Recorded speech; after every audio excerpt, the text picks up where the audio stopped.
Hello बच्चों, स्वागत है हमारे यूट्यूब चैनल फिजिक्स विद के उत्तम में। और आज हम लोग 12th क्लास के फिजिक्स में वेव ऑप्टिक्स का लेक्चर नंबर 2 पढ़ने जा रहे हैं। जबकि इसके पहले वाले वीडियो हम लोगों ने न्यूटन का कणिका सिद्धांत पढ़ा है और उसको क्यों अमान्य कर दिया गया ये भी हम लोगों ने इसकी प्रीवियस वीडियो में पढ़ लिया है। तो आज हम लोग पढ़ेंगे कि प्रकाश की प्रकृति के बारे में। हाइगेंस ने कहा कि प्रकाश कणों के रूप में नहीं तरंगों के रूप में चलता है और उन्होंने एक सिद्धांत प्रतिपादित किया है जिसको कहा जाता है हाइगेंस का तरंग सिद्धांत। और ये प्रतिपादित किया था सन 1678 ईस्वी में। ठीक है, तो क्या सिद्धांत उन्होंने बताया है हाइगेंस ने, ये हम लोग पढ़ेंगे। तो सबसे पहले आप जो एग्जाम में लिखेंगे, काफी इंपॉर्टेंट भी है हाइगेंस का तरंग सिद्धांत। उसमें आपको लिखना क्या है कि ये लिखेंगे प्रकाश के तरंग सिद्धांत का प्रतिपादन हालांकि के वैज्ञानिक हाइगेंस ने सन 1678 ईस्वी में किया था। हाइगेंस के अनुसार तो हाइगेंस ने क्या तरंग के बारे में माना है ये आपको हमने नंबर डाल करके पॉइंट वाइज हमने इसको एक्सप्लेन किया है। तो पहला, प्रकाश यांत्रिक तरंगों के रूप में चलता है। तो हम लोग जानते हैं कि तरंगे जब यांत्रिक तरंगे होती हैं तो उसको चलने के लिए माध्यम की आवश्यकता होती है। ठीक है ना। तो पहला कॉन्सेप्ट उन्होंने लिया कि तरंग को उन्होंने यांत्रिक तरंग माना है और यांत्रिक तरंग में भी अनुदैर्ध्य तरंग को लेकर के उन्होंने अपने सिद्धांत प्रस्तुत किया है। ठीक है ना। तो ये जो तरंगे होती क्या हैं, ये तरंगे प्रकाश स्रोत से निकल करके सभी दिशाओं में चलती हैं। यानी कोई प्रकाश स्रोत है, जैसे अगर आप मान लेते हैं प्रकाश स्रोत बिंदु स्रोत हो गया ये एस, तो तरंगे इससे जितनी भी संभव दिशाओं में हो सकता है वो सभी संभव दिशाओं में प्रकाश चारों तरफ निकलता है। तरंगों के रूप में निकलता है, कणों के रूप में निकलता है। न्यूटन का सिद्धांत कहता है कि सभी जितने भी तरह प्रकाश स्रोत होते हैं वहां से छोटे छोटे कण निकलते हैं, जिनको कणिका नाम दिया गया। ठीक है ना। लेकिन हाइगेंस ने कहा कि प्रकाश कणों के रूप में नहीं तरंगों के रूप में चलता है। ठीक है। और ये जो पहला जो कॉन्सेप्ट उन्होंने लिया कि प्रकाश यांत्रिक तरंग के रूप में चलता है, प्रकाश कैसी तरंग है, यांत्रिक तरंग है। ठीक है ना। और यांत्रिक तरंग के साथ में अनुदैर्ध्य तरंग भी माना है उन्होंने। ठीक है ना। बाद में अलग संशोधन कर दिया कि प्रकाश को अनुप्रस्थ तरंग माना गया। लेकिन हाइगेंस का जो शुरुआती जो उसका सिद्धांत था उन्होंने लिया था कि जो प्रकाश होता है वो यांत्रिक तरंग भी है और अनुदैर्ध्य तरंग भी है। ठीक है ना।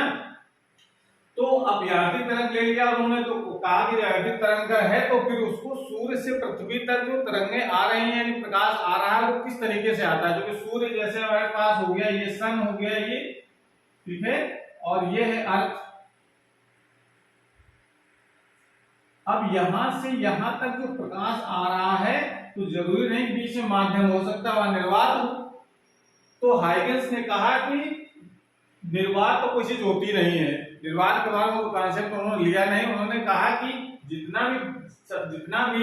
जितनी भी जगह है, ठीक है ना, वो सब जगह उन्होंने एक काल्पनिक माध्यम की कल्पना की है और उन्होंने एक थ्योरी प्रस्तुत की है, ईथर थ्योरी। तो वो उन्होंने कहा कि संपूर्ण ब्रह्मांड में सब जगह एक माध्यम भरा हुआ है, एक काल्पनिक माध्यम है जिसका उन्होंने नाम दिया है ईथर। और ईथर ऐसा एक माध्यम है जिसमें प्रकाश के चलने के यानी तरंग के चलने के सारे गुण मौजूद हैं। सारे गुण मौजूद होने का मतलब प्रकाश की चाल बहुत ज्यादा होती है, 3 × 10⁻⁸ के आसपास। ठीक है ना। तो उन्होंने कहा कि ये ऐसा माध्यम है जिसकी प्रत्यास्थता बहुत अधिक, ठीक है ना, और उसका जो घनत्व है वो बहुत कम है, यानी डाइल्यूट कह सकते हैं उसको, डाइल्यूट मीडियम है ईथर। और ईथर वो केमिस्ट्री जो आपने पढ़ रखा है वो वाला ईथर नहीं है, ROR वाला। ये एक नया काल्पनिक माध्यम है जिसके बारे में उन्होंने कल्पना की है। तो उन्होंने क्या कल्पना की, उन्होंने ये हमने इसमें देखो उसमें लिखा है, हमें इन तरंगों को चलने के लिए माध्यम की आवश्यकता होती है। भाई यांत्रिक तरंग दिया तो बिना यांत्रिक तरंग कहते ही उसको जिनके लिए माध्यम की आवश्यकता हो। ठीक है ना। और हाइगेंस ने कहा कि एक सर्वव्यापी माध्यम ईथर की कल्पना की उन्होंने। जब माध्यम की आवश्यकता हो गई तो उन्होंने कहा कि सब जगह एक ऐसा माध्यम है जिसका नाम उन्होंने ईथर दिया है। ठीक है ना। ईथर के बारे में बताया है कि ईथर एक भारहीन माध्यम है। ठीक है ना। ईथर एक भारहीन माध्यम है जिसका घनत्व बहुत कम, यानी उसकी डेंसिटी बहुत कम और प्रत्यास्थता बहुत अधिक होती है। जैसा कि हम लोग जानते हैं फार्मूला जो होता है किसी भी यांत्रिक तरंग का, जो फार्मूला है V = प्रत्यास्थता बटे घनत्व, ये फार्मूला होता है यांत्रिक तरंग का। किसी माध्यम में अंतिम तरंग की चाल का सूत्र है v = e अपॉन d। अब देखिए जो इसका क्या है, इसके हिसाब से e क्या है, बहुत ज्यादा, तो बहुत ज्यादा है, और d क्या है, बहुत कम। तो जब e बहुत बहुत ज्यादा है, d जो है बहुत कम है, इसके घनत्व तो बहुत कम है, तो v का मान क्या होगा, v का मान बहुत ज्यादा होगा। e बहुत ज्यादा, v का मान ज्यादा, d का मान बहुत कम, तो v का मान ज्यादा। यानी कुल मिला कह सकते हैं कि घनत्व अधिक और वेलोसिटी कम होने के प्रत्यास्थता अधिक होने के कारण और घनत्व कम होने के कारण उसका जो वेग होता है प्रकाश का बहुत ज्यादा होता है। ठीक है ना।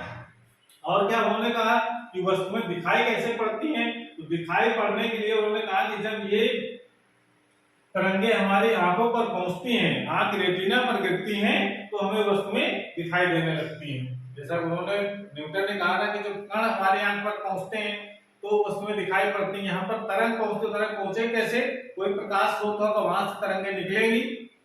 जैसे ये कोई प्रकाश स्रोत हो गया, यहाँ से तरंगे निकलेंगी और जहां वस्तु रखी होगी वहां से टकरा करके वापस ये हमारी यहाँ पर आंख होगी, इस जगह जहां, तो तब वस्तुएं दिखाई पड़ती हैं। तो कहा कि तरंग फॉर्म में चलता है प्रकाश। ठीक है ना, ऐसे। अब यहाँ उन्होंने कहा दूसरी चीज, जब प्रकाश जो है 7 रंगों से मिलकर के बना हुआ है, ये हम लोगों ने माना है, पहले से जानते भी हैं, पढ़ रखा है। प्रकाश जो साधारण प्रकाश होता है वो 7 रंगों से मिलकर के बना है। तो अलग अलग रंगों की पहचान उन्होंने कैसे बताई, क्या भिन्न भिन्न रंगों के प्रकाश की तरंगे भिन्न भिन्न तरंगदैर्घ्य की होती है। जैसा हम जानते हैं दृश्य प्रकाश की तरंगदैर्घ्य 4000 से लेकर के 7800 एंगस्ट्रॉम, बैंगनी की तरंगदैर्घ्य 4000, लाल रंग की तरंगदैर्घ्य 7800 एंगस्ट्रॉम होती है। इसके बीच में बाकी कलर की तरंगदैर्घ्य होती है। तो उन्होंने कहा कि अलग अलग रंगों की जो प्रकाश की जो तरंगदैर्घ्य है वो अलग अलग होती है। ठीक है ना। तो ये उन्होंने अपना मत प्रस्तुत किया है हाइगेंस ने, लेकिन इसमें कुछ कमियां भी पाई गई हैं, तो भी हम लोग पढ़ेंगे कि इसमें क्या कमियां पाई गई जिसके कारण इसको अमान्य भी कर दिया गया है। ठीक है ना, लेकिन पूरी तरीके से अमान्य नहीं किया गया, लेकिन कुछ कमियां हैं इसमें जो आपको पढ़ना है। तो पहले इसको नोट कर लीजिए और उसके बाद हम लोग पढ़ेंगे, हेडिंग लगाएंगे आगे, हाइगेंस की जो हाइगेंस का तरंग सिद्धांत है उसमें क्या कमियां पाई गई। ठीक है, नोट कर लो इसको। और दूसरी चीज इसमें एक चीज और बताते हैं हम आपको कि जैसा कहा कि प्रकाश सीधी रेखा में चलता है, तो जो ये जो तरंग सिद्धांत उन्होंने जो प्रस्तुत किया है, इस तरंग सिद्धांत में कुछ घटनाएं हैं, जैसे प्रकाश सीधी रेखा में चलता है, प्रकाश में परावर्तन होता है, प्रकाश में अपवर्तन होता है, प्रकाश में व्यतिकरण होता है, प्रकाश में विवर्तन होता है। ये सब कुछ हम इस तरंग सिद्धांत के आधार पर उसकी व्याख्या कर लेते हैं। ठीक है ना। तो प्रकाश सीधी रेखा में चलता है, तो अब जब देखिए इसमें इसको ये चीज समझ लें कि प्रकाश में जो तरंगदैर्घ्य होती है बहुत कम होती है, और बहुत कम होने के कारण ये सीधा दिखाई पड़ता है चलता हुआ। जैसे अगर मान लेते हैं हम ये कह दें, अब प्रकाश का तरंगों रूप में चलता है, तो अब इसको कैसे कहेंगे प्रकाश एक सीधी रेखा में चल रहा है। तो उन्होंने कहा कि प्रकाश सीधी रेखा में चलता है इसलिए है कि प्रकाश की जो तरंगदैर्घ्य है वो बहुत कम है। तो बहुत कम होने का मतलब प्रकाश बिल्कुल ऐसे चलता है। तरंगदैर्घ्य मतलब क्या, यहाँ से यहाँ तक की डिस्टेंस ये लैम्डा होती है। उन्होंने कहा कि ये बहुत कम है, ये जो डिस्टेंस होगी इसको तरंगदैर्घ्य कहेंगे। और प्रकाश की तरंगदैर्घ्य बहुत कम होती है, इसके कारण जब तरंगदैर्घ्य बहुत कम होगी तो बिल्कुल इस तरीके से चलेगा। तो जब बहुत और कम होगी तो बिल्कुल एकदम ऐसे चलेगा, तो ऐसा लगता है कि सीधी रेखा में चल रहा है। ठीक है ना। तो तरंगदैर्घ्य कम होने का माना कि प्रकाश एक सीधी रेखा में चलता है, ये भी उन्होंने अपने कॉन्सेप्ट में शामिल किया है। और अब हेडिंग लगाएंगे कि हाइगेंस तरंग सिद्धांत की कमियां, क्या कमी थी ये आपको पढ़ना है। तो हेडिंग लगाइए, हाइगेंस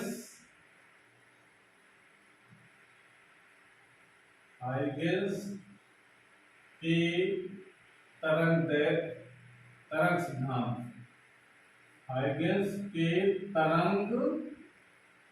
तरंग सिद्धांत की कमियां, ये पढ़ेंगे। ठीक है ना। स्कूल में क्या समस्या थी इस सिद्धांत में, तो इसकी समस्या, पहली समस्या ये थी कि हमने बताया कि इस जो तरंग सिद्धांत है उसकी सहायता से हमने व्यतिकरण, विवर्तन, परावर्तन, अपवर्तन इसकी तो व्याख्या कर ली, ठीक है ना। लेकिन इसकी हम लोग प्रकाश वैद्युत प्रभाव जो घटना देखा कि जब किसी धातु की सतह पर प्रकाश गिरता है तो उससे इलेक्ट्रॉन उत्सर्जित होते हैं, इसको कहा जाता है प्रकाश वैद्युत प्रभाव। तो प्रकाश वैद्युत प्रभाव की व्याख्या तरंग सिद्धांत के आधार पर नहीं की गई। तो आप लिख सकते हैं पहला पॉइंट, इस सिद्धांत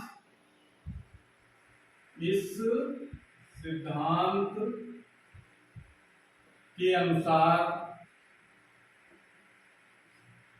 प्रकाश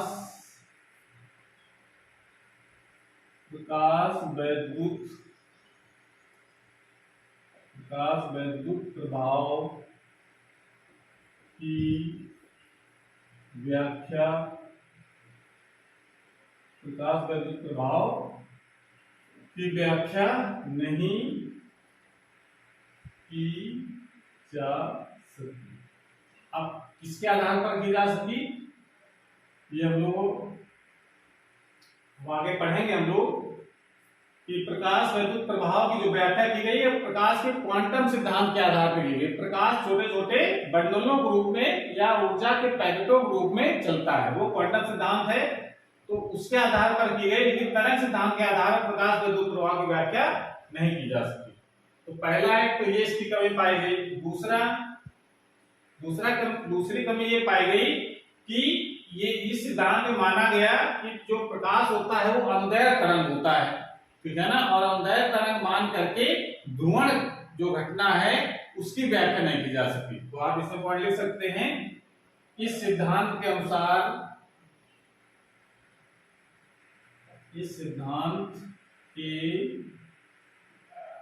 अनुसार प्रकाश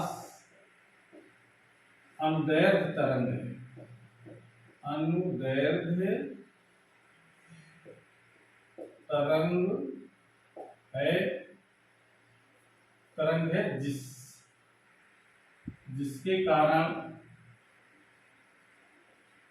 जिसके कारण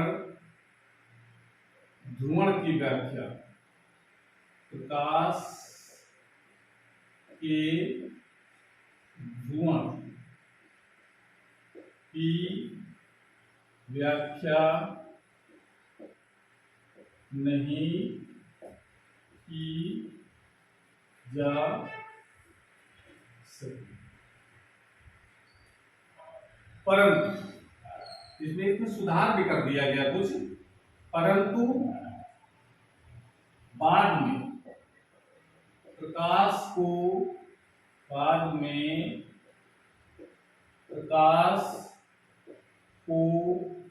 अनुप्रस्थ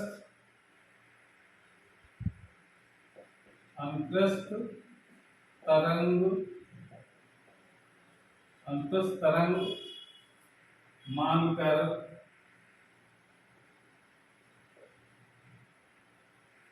मानकर ध्रुवण की व्याख्या की गई। बाद जब इसको अनुप्रस्थ माना तब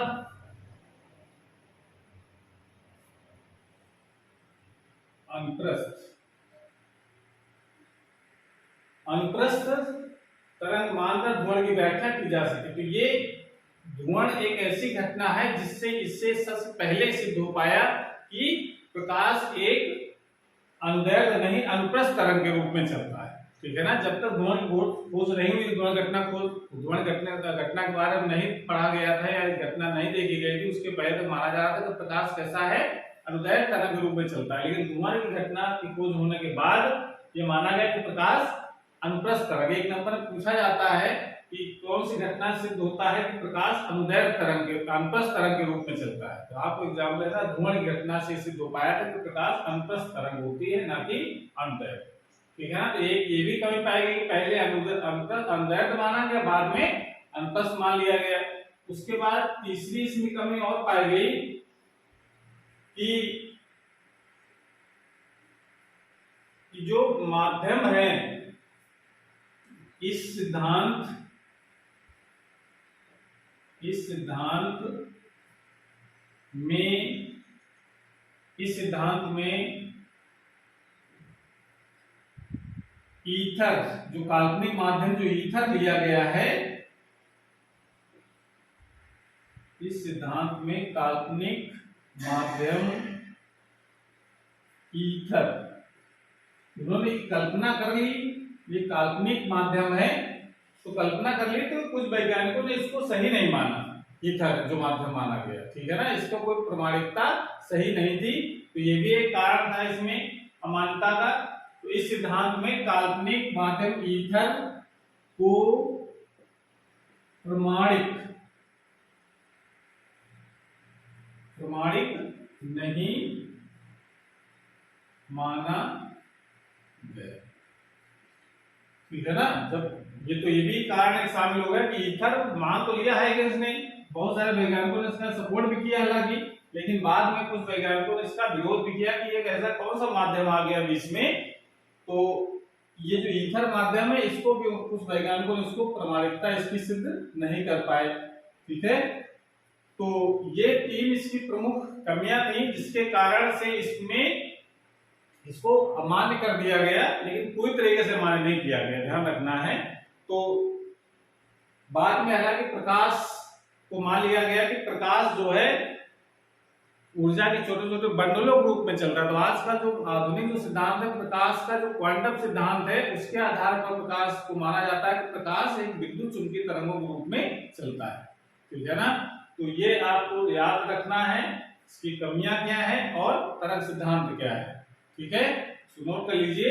और आज की क्लास हमारी बात समाप्त होती है, और अगली क्लास में हम लोग पढ़ेंगे कि प्रकाश का जो तरंग सिद्धांत हाइगन्स ने प्रस्तुत किया है, इसके आधार पर तरंगें किसी माध्यम में किस प्रकार से चलती हैं, ठीक है ना। तो उसको ले एक नया सिद्धांत बनाया है, जिसमें अपने कुछ परिकल्पनाएं प्रस्तुत की हैं, जिसको कहा जाता है हाइगन्स की द्वितीय तरंगिकाओं का सिद्धांत। लेकिन वो सिद्धांत पढ़ने से पहले हमको एक कॉन्सेप्ट और पढ़ना पड़ेगा, वेव फ्रंट क्या होता है, तरंगाग्र। तो अगला वीडियो हम लोग तरंगाग्र के बारे में देखेंगे कि तरंगाग्र क्या होता है और वो कितने प्रकार का होता है, इसको नोट कर लीजिए। और आज क्लास हमारी पर समाप्त होती है, और अगर ये वीडियो अच्छा लगा हो तो इसको लाइक करें, अपने दोस्तों को शेयर करें, अगर चैनल पहली बार देख रहे हैं चैनल को सब्सक्राइब भी करें, जिससे नए वीडियो अपलोड हो उसकी नोटिफिकेशन आपके पास सबसे पहले पहुंच जाए। पढ़ाई करते रहिए, थैंक यू।